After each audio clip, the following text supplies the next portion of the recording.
Toledo, Ohio. Ohio's outline for sharply reducing what's making algae flourish in Lake Erie clearly shows that changes in farming methods are what's needed.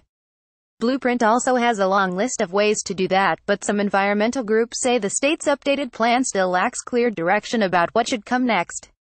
The plan, released November 17, is designed to lay out how Ohio intends to reach its goal of making a 40% reduction of phosphorus that flows into the lake's western end within the next 8 years. Michigan and the Canadian province of Ontario along with Ohio signed a deal 2 years ago agreeing to make steep cuts of phosphorus, which mainly comes from farm fertilizers and livestock manure that winds up in and rivers and then feeds algae in the lake. Ohio's strategy calls for more than 50 steps to take or at least consider, including restoring wetlands along the lakeshore and looking at new limits on city wastewater plants. But critics say it lacks specifics. Gail Hess, director of the National Wildlife Federation's Great Lakes Water Program, compared the plan's list of actions with a grocery list. They added more ingredients, but there's still no recipe, she said.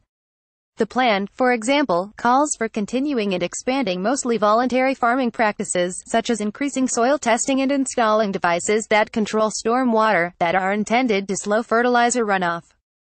But what the plan doesn't get into is how much needs to be done or set goals to reach the 40% reduction, Hess said.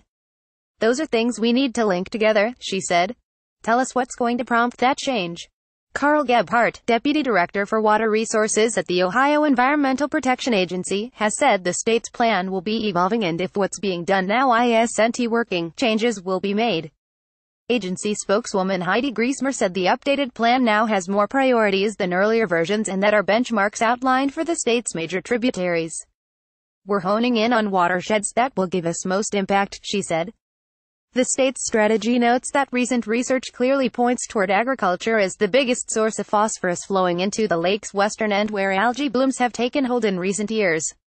It also says that wastewater treatment plants and home septic tanks account for only a sliver of the phosphorus. Environmental advocates have been complaining that the state has not done enough to reduce agriculture runoff. Government agencies have spent billions of dollars on the growing algae problem nationwide, but an Associated Press investigation found little to show for their efforts.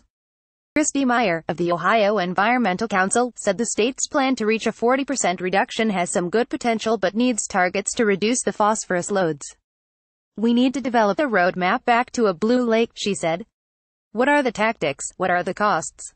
This is not a real plan for reduction.